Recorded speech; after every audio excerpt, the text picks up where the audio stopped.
The color tutorial for Blender. The first thing we want to do is go to the viewport mode so we can view all the shading and lighting that we have.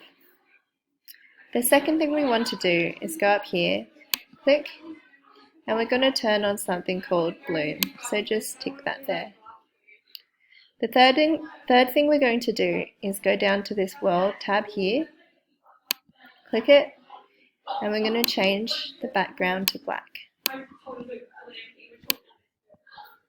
This will just make the colors stand out more. Now that we've done Bloom and we've changed the color to black, we're going to click on the thing that we want to color. We're going to go down here to this tab, click on it,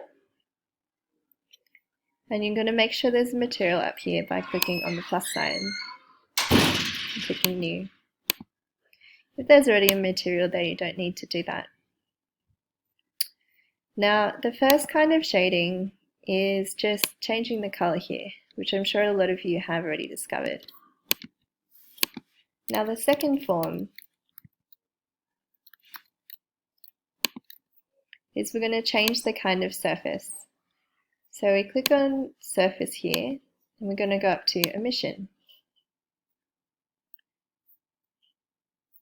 Now you'll notice that it changed both cubes because both of them have the same material.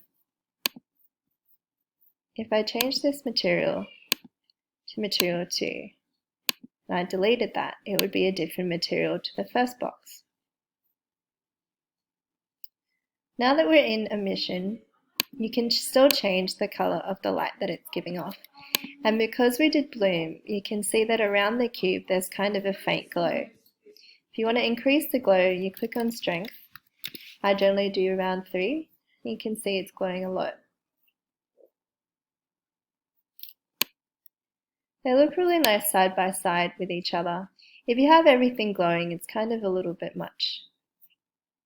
I'll show you an example of what I did with Jade's model.